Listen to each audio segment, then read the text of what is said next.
Então, como vocês estão?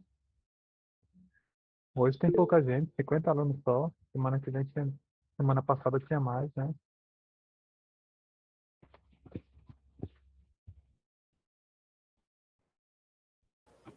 É porque semana passada era A, B e C. E C e D e E. Agora só são duas, A, B, C, D e o E separado. Ah, ué, tá separado. Então hoje é só o C e o D, né? Tá certo. Pois bem, né? Eu ia colocar o slide para a aula de hoje já no Classroom, mas eu fui olhar e na turma do terceiro ano sumiu. Estava aqui até ontem. Aí hoje, quando eu fui olhar, não tinha mais a turma do terceiro ano. Mas aí eu vou ver aqui o que foi que aconteceu, falar com a coordenação para colocar o slide para vocês da aula de hoje. Como eu tinha falado, nós vamos fazer uma revisão sobre aquele conteúdo de música e estranhamento. Não sei se vocês lembram, mas eu até mostrei esse vídeo aqui do John Kay, né, da apresentação dele, 4 minutos e 53 segundos. Lembram dele, né?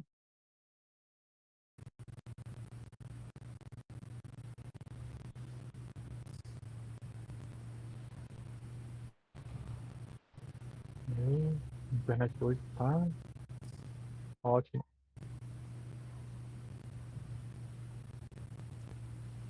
Pronto, está rodando. Então, lembram dele, da aula passada?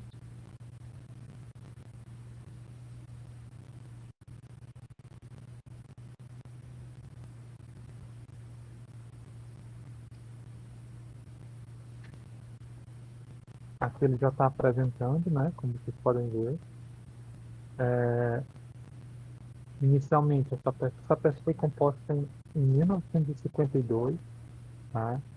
E ela foi composta para vários instrumentos, mas aí ela foi mais tocada para o piano mesmo, né? Com a apresentação para o piano. Em vários concertos, e até hoje ela é tocada, como esse aí é um concerto recente, não é um concerto muito antigo, não. Deixa eu ver isso aí.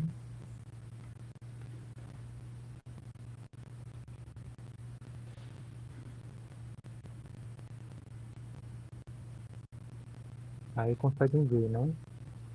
Ele está executando a peça, ele fica contando o tempo.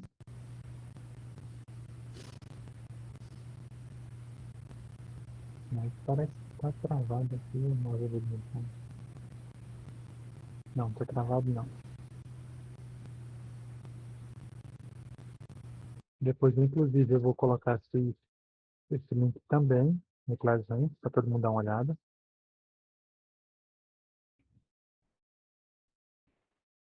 Eu falei na semana passada, gente. Falei, gostei dos vídeos, muito bons os vídeos, tá? As notas do vídeo foram a prova mensal. Vocês não viram as notas não no boletim.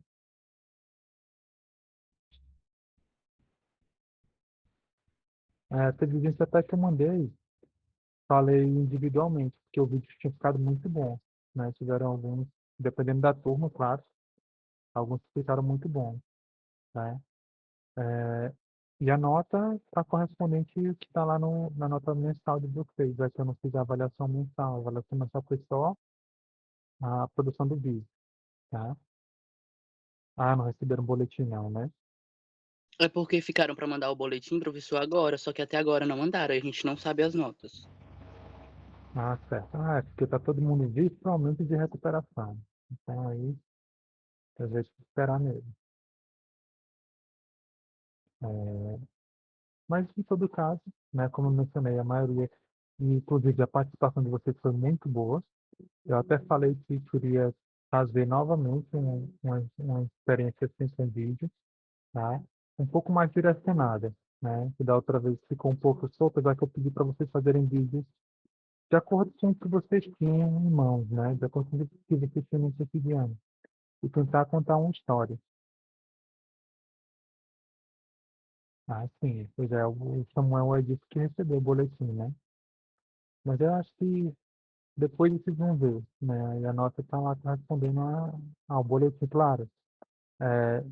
Vai variar também porque eu coloquei de acordo com a frequência, né? Não esqueça que eu estava dando pontos pela frequência do ano passado, tá? Aí, então, são 3 pontos da frequência e 7 pontos só ao vídeo.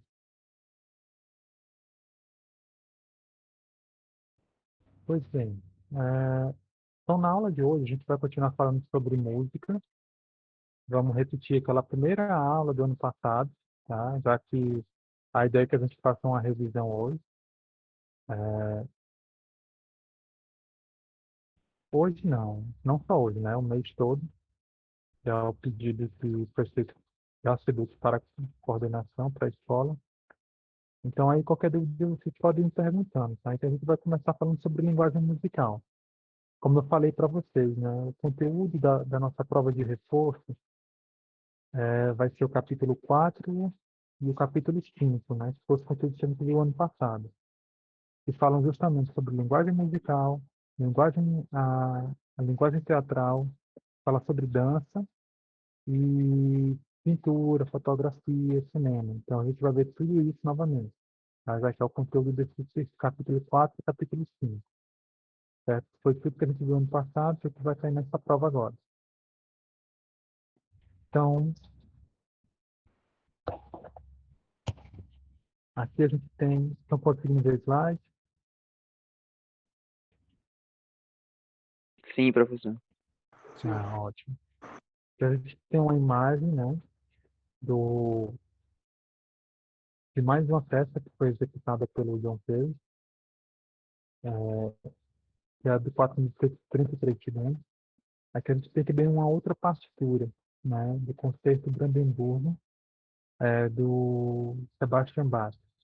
Então aí a ideia de mostrar essas imagens é porque a partitura é o principal meio era o principal meio, vamos dizer assim, de gravar ou guardar uma peça, né? Inclusive essa peça, essa composição do John Cage, o 433 segundos, também tem uma partitura, né? Todo concerto musical vai ter uma partitura específica, com notações específicas, já que a gente já até viu alguma coisa sobre notas musicais, né, e sobre a criação dessas partituras. É, a música do John Cage, né, como vocês puderam observar pelo vídeo, ela causa um certo estranhamento, né? Você fica com aquele negócio, poxa, ele está fazendo o quê? Ele está tocando, ele está fazendo alguma coisa ali ou ele está só parado? Eu até falei, né, na aula passada que para a maioria das pessoas, a primeira vez que vi esse concerto, sem saber o que estava acontecendo, essa performance, né, no palco, que o artista ele está lá fazendo uma performance, ele está se movimentando, ele está realizando certas ações. E aí fica com aquela impressão, né? Poxa, eu paguei um ingresso caro, para ver o cara lá sentado, só se mexendo um pouquinho, sem tocar nada, né? Então aí isso com certeza causa um certo estranhamento. Mas eu, como a gente pôde perceber, a intenção do artista era compor uma música enfatizando o silêncio, né? E aí questionando a música ocidental, que até aquele momento compreendia a arte, ou pelo menos a música, como uma série ordenada, de partir de arranjos e notas musicais. Entremeadas, claro, pelo silêncio, mas só que ninguém percebia o silêncio, até ele dizer que o silêncio fazia parte da música, né?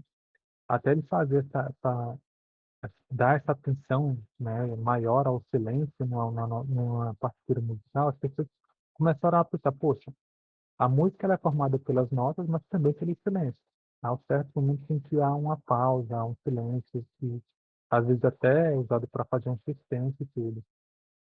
Então, essa composição do Cage, ela não vai ter apenas o intuito de mostrar o silêncio, né, de dar essa ênfase. Até porque, como eu disse, né, dá para ouvir o ruído do teatro, próprios espectadores, às vezes até carro na rua, barulho de relógio, as pessoas respirando, tá? E o músico se mexendo, tudo isso dá para escutar durante a apresentação, certo? Aí isso foi o resultado de uma hipótese que ele tinha feito, né?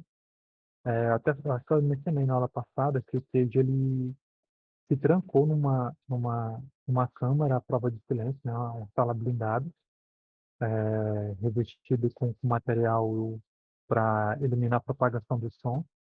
E aí, lá dentro, ele percebeu certos barulhos, né? Ele achou que ia estar em completo silêncio, mas aí tinha um barulho que, da circulação sanguínea, o coração dele batendo, o som da respiração, do sistema nervoso dele. Então, ele vai concluir que é impossível que a gente perceba um silêncio absoluto. Em todo momento tem certos barulhos, certos sons, sejam nossos ou de outras pessoas. Então, silêncio absoluto realmente não existe, né? Até porque, mesmo dentro mesmo na natureza, apesar da gente não estar o tempo todo, por exemplo, se uma árvore cair, ele vai fazer um som, apesar da gente não estar lá para escutar, né? Assim como também as partículas vão fazer barulhos, os pássaros, tudo vai fazer um certo barulho. Então, o som, ele é essa percepção dessas vibrações. E aí, para perceber os fatos, a gente usa a nossa audição, tá? Deixa eu passar lá. Estou falando muito, estão acompanhando, estão entendendo?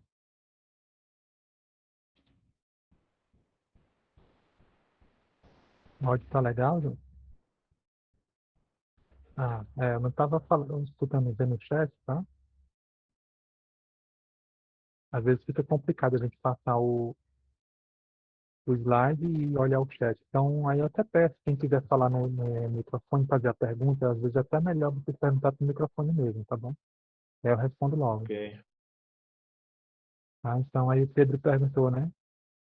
É, se eu quero dizer que o som pode ser também música. Claro, claro, sim, qualquer barulho pode se transformar em música, tá?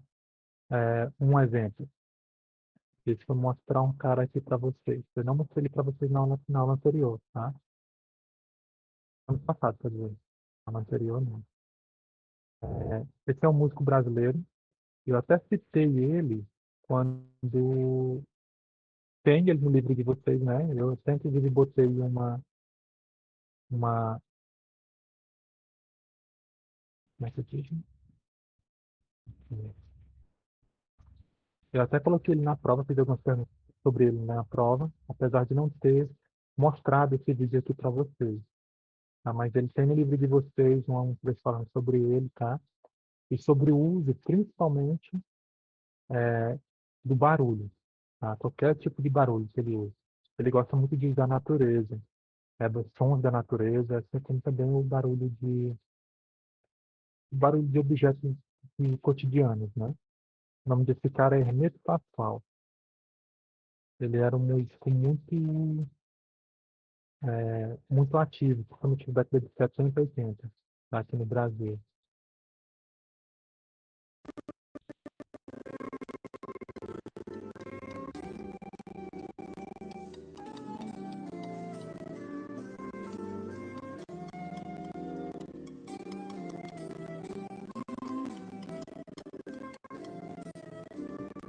Eu sei que vai ficar travando um pouquinho, mas aí depois vocês podem ver no Classroom, eu vou colocar para vocês darem uma olhada nele. Mas aí, ó, ele está usando a barba dele para fazer som. A barba e a boca dele.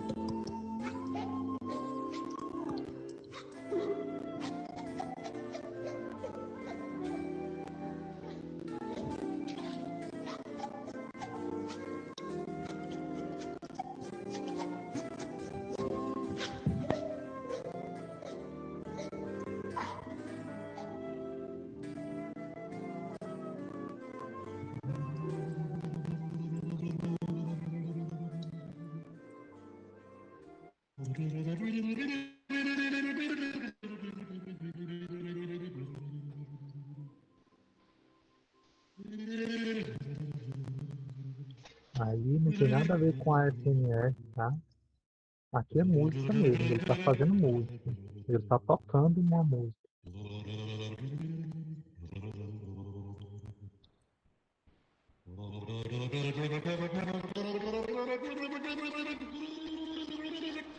Se você vê o tanto de gente que assistia show dele na década de 70, 80, ele era muito, muito, muito conhecido.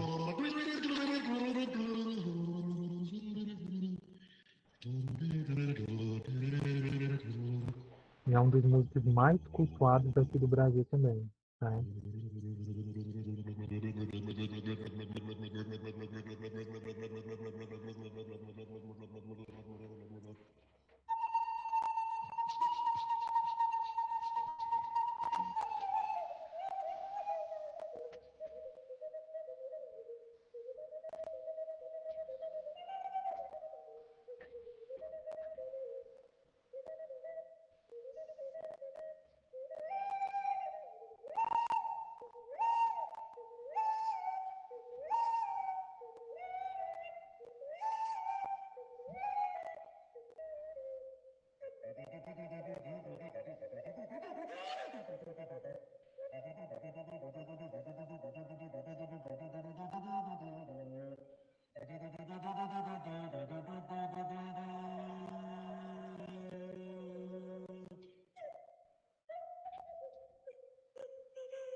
Aí, quem estiver interessado, né, pode ver que o Hermeto Pascoal ele tem muita coisa, né? Ele tem muitos discos gravados, tá? Muita coisa interessante, esse disco aqui da década de 80. E ele tem muitos shows. Você pode ver aqui. Ele sempre tenta simular sons da natureza, né? Ele não toca só instrumentos cotidianos, não. Mas ele usa instrumentos às vezes normais, mas tentando simular sons da natureza.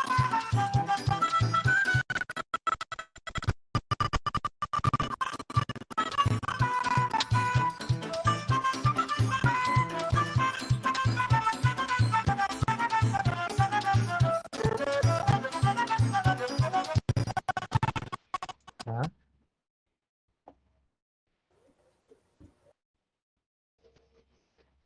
Sim, não, ele estava dizendo isso justamente. Quem quiser depois dar uma olhada nos CDs, nos discos, né, do Renato Pascoal, tem muita coisa aí no YouTube, tem muita coisa dele.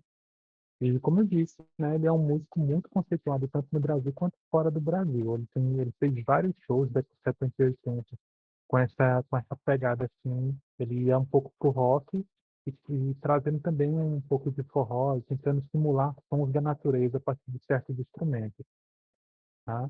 Muito interessante, né? Aí como para vocês verem, né, que não só o silêncio, como também qualquer tipo de barulho pode virar música, né? O barulho que a gente escuta no nosso cotidiano, tá? Vamos aqui para o slide novamente. Depois eu mando esses vídeos aqui do Ernesto Pascoal, para quem quiser assistir e quiser conhecer um pouquinho mais sobre ele também. É, então, aí entra justamente nessa edição que a gente estava fazendo, essa é a partitura, né, partitura da festa, né, 4 minutos e 3 segundos. E aqui dá para vocês perceberem como não tinha nada escrito na partitura, né? A partitura está lá demonstrando o silêncio. E essa é a partitura da música, da composição.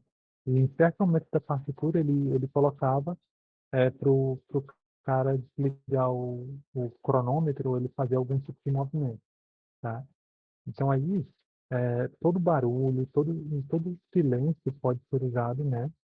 Nesse pode produzir música, né? E aí por isso, diferença entre os tipos de sons o que produz e o que não produz música, tá? Alguns podem ser usados para fazer música, outros não. Aí você, inclusive, o silêncio é usado muito para fazer música, os barulhos, como o Hermeto Pascoal aí mostra no nosso exemplo, né? Em que ele vai produzir um determinado tipo de música.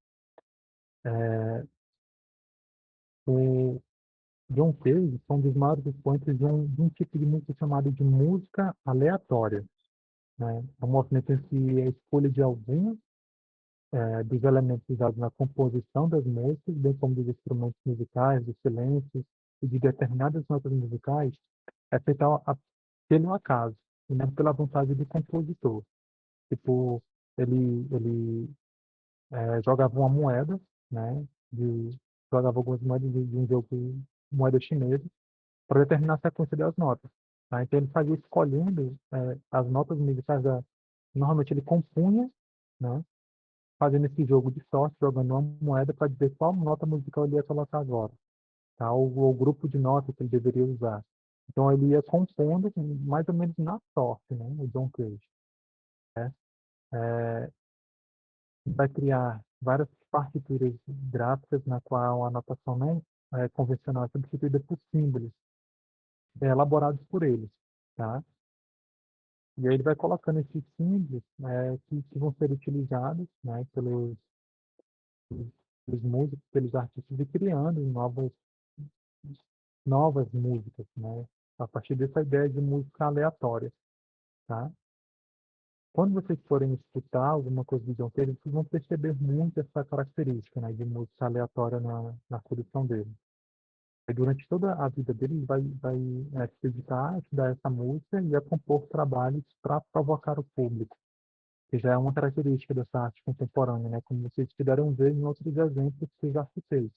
Essa ideia de provocar o público à reflexão sobre os mais diversos sons. É uma coisa que o Hermeto Pascoal também faz, né? Ele provoca essa reflexão. Poxa, como vocês disseram aí, né? Que faziam certos barulhos quando eram crianças. Não, ele jogava as moedas quando estava compondo a música, tá? Então ele jogava, por exemplo, uma moeda chinesa, né? Que tinha duas faces. Aí ele jogava uma moeda e dependendo da face que caísse, ele botava uma nota musical ou botava uma outra nota musical. Por exemplo, se ele estava indo de colocar uma nota mais um Ré maior, um Ré menor, ele vai e jogava a moeda. E aí ele colocava o Ré maior e o Ré menor de acordo com o que aparecesse a moeda, tá? Então aí ele ia fazendo dessa forma as composições musicais dele. Ou então se ele queria, estava em dúvida, se botava um silêncio, provavelmente não ficava tão harmônico assim não, né? Ele ia, mas a ideia dele era essa, né? De construir um tipo de música que provocasse o público. Não importava muito a harmonia, tá? Para ele naquele momento, certo? Mas aí a ideia era produzir essa música aleatória. Era uma música, segundo ele, que era formada pelo acaso, né? Não pela ordem das notas para ficar harmônica, mas pelo caos, vamos dizer assim, né? Ele faz mais pelo caos, pela mistura musical. O que interessava ele era essa mistura musical. Não importava muito se ia estar harmônico ou não, né? Então, nos últimos anos de vida, ele vai compor mais de 60 obras dessa forma assim, né? Tentando provocar o público, tentando fazer essa grande mistura musical. É, eu indico, deixa eu ver se eu acho que eu vou pegar outra performance dele. Ele fez com no piano, né? As Nadland Street. Ele compôs essa pro piano.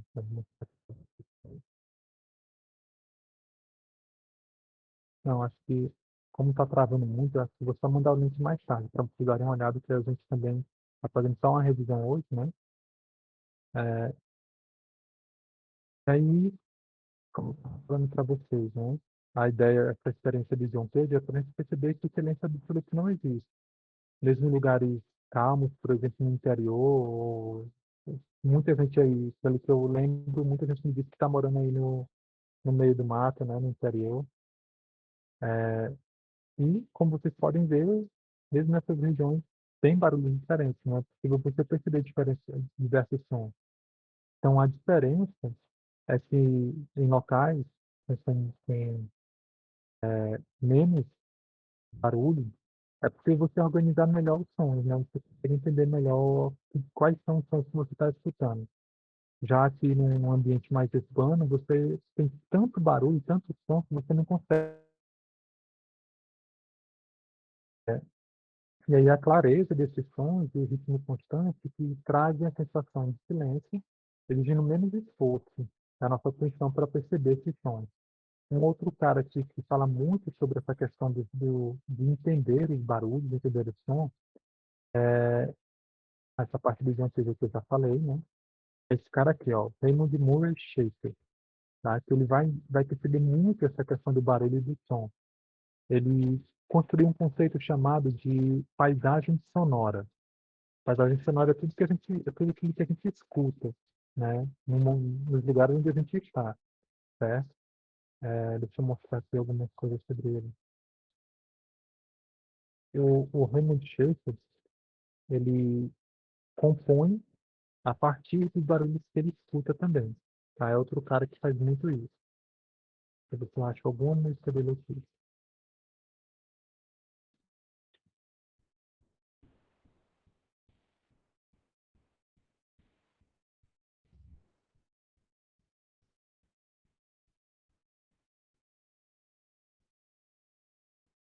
As ideias de vibração, as ideias de paisagem sonora. E quando a gente fala de paisagem, você lembra automaticamente a paisagem visual, né? Aquela que você olha pela janela e você está vendo. Muitos de vocês fizeram vídeos ano passado usando paisagem visual. Aquilo que você consegue ver, que você consegue olhar, mas não usaram paisagem sonora, por exemplo, aquilo que você está escutando naquele momento, tá? Olha só, deixa eu mostrar isso aqui do...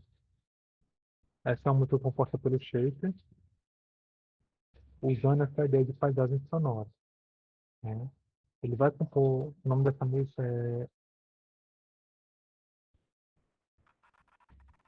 Era uma vez um vento à noite, tá? Aí percebam como ele tenta, nessa partitura dele, ele usa conceitos de física e usa outros conceitos daquilo que ele está escutando, ó, perceba. Ele está escutando o vento soprando à noite e ele tenta reproduzir esse conceito de vento à noite, tá?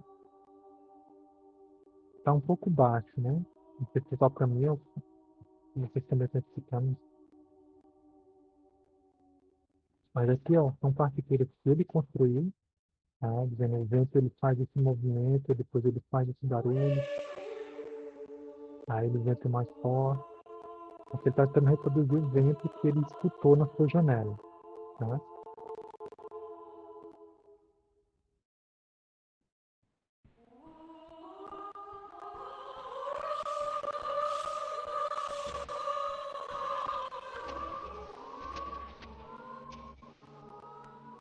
E foi, Nelson, não gostou não? Ficou com medo?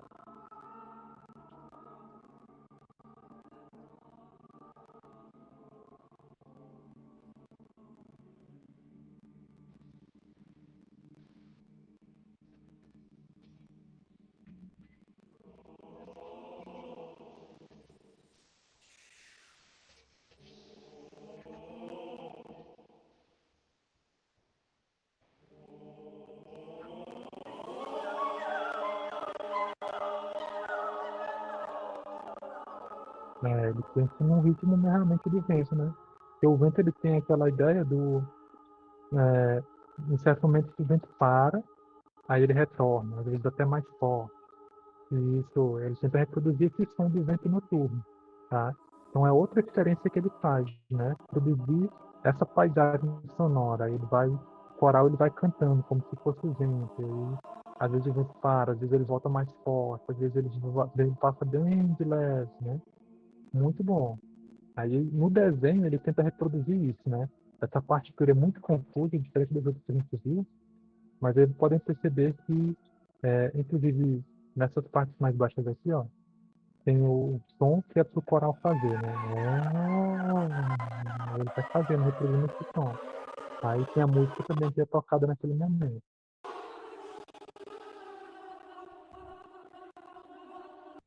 Isso daqui sim, ele já se preocupa um pouco mais com a Professor, harmonia, né? Foi.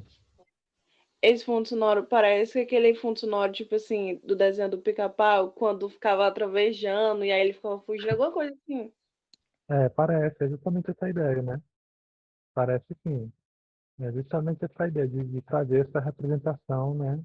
Do som, de certos barulhos, né? Da paisagem sonora que ele escuta. Tá? O Shakespeare, ele mora inclusive numa região bem fria. Ele mora numa região fria e aí por isso que ele escuta esses sons, né, de um vento mais frio, mais forte, tá?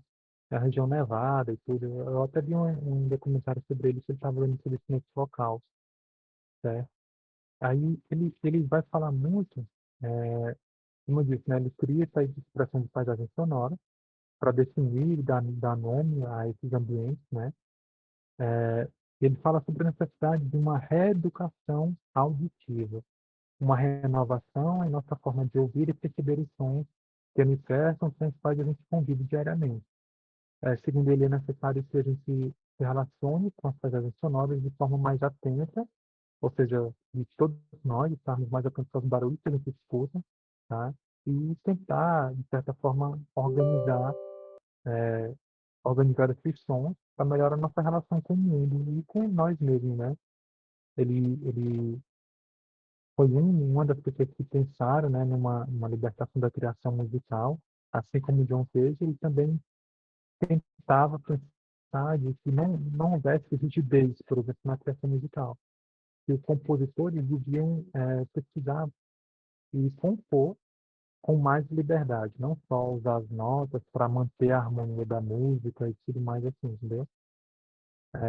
E aí, esse estranhamento desses compositores, como o Shakespeare, como o Cage, como o Hermeto Pascoal, segundo ele, é um modo singular de aprender o mundo, né, que pode ser, que deve ser, né, propagado tanto pela literatura quanto pela arte em si.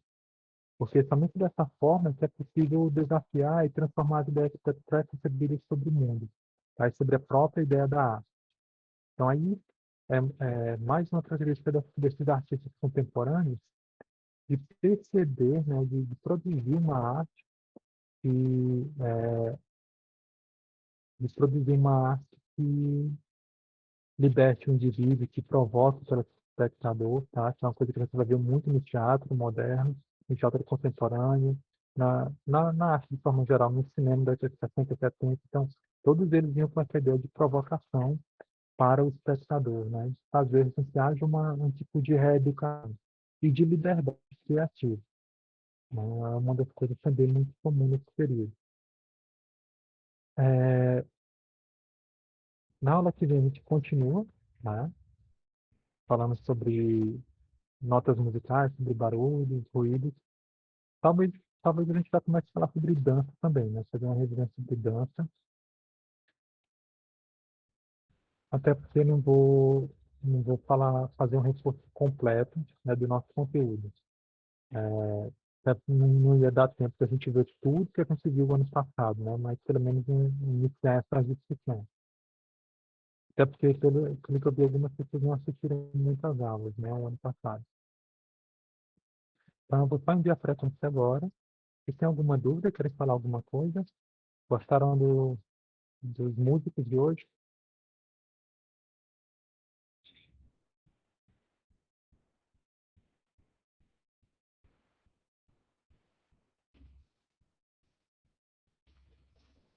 Ah, que bom.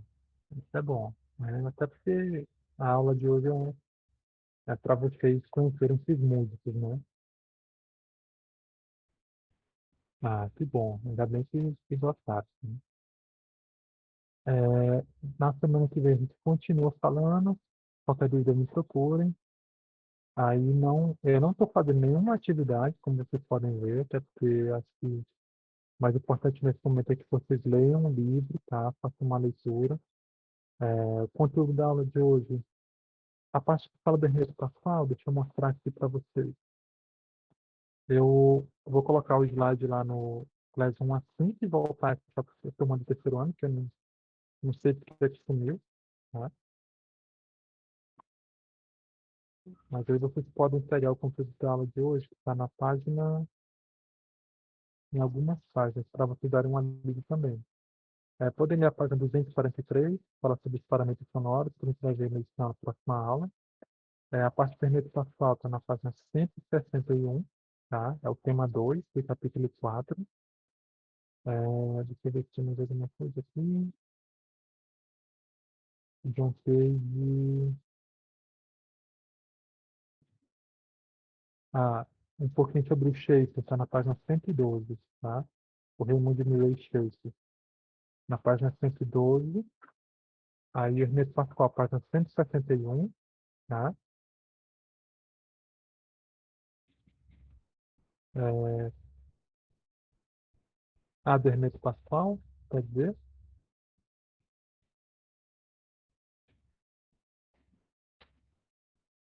Nelson. Qual é o nome? Qual que é o nome? Eu não escutei. O Hermeto Pascoal, quer dizer, você perguntou, né, o procedimento que ele faz. Na verdade, o procedimento mesmo é só criação musical. É a forma de criação musical dele que é diferente, tá? Do Hermeto Pascoal. Mas, como eu disse, se você quiser ler um pouquinho mais sobre ele, está na página 161 do livro de vocês, certo? Aí ele vai falar sobre a forma de criação dele. Não, na verdade, não tem assim uma forma específica, certo? Aí nós temos dois tipos de composição. Três tipos, na verdade. O Hermeto Pascoal, ele tenta copiar a natureza. O John Cage, ele tenta produzir um tipo de música chamada de música aleatória. Aí sim tem o nome, certo? Que é a música que ele sorteava na moeda. Tá? Então aí seria exato que ele ia compor. E o Schaeffer, ele tenta reproduzir sons que ele escuta, a paisagem sonora que ele escuta, como o vento à noite. Certo? Então, eles três têm tipos de composição diferentes. Tá? O senhor pode repetir aí as páginas, pode? Certo. Ó, 100, 100, 112. Vou colocar aqui no chat. 112, 61, tá?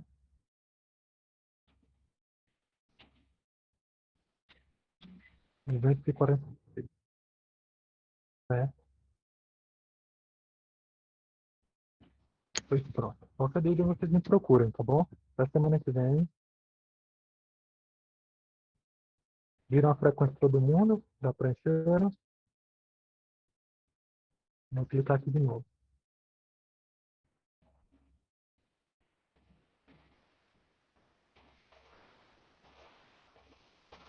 Tchau, gente. Bom dia. Bom final de semana para vocês.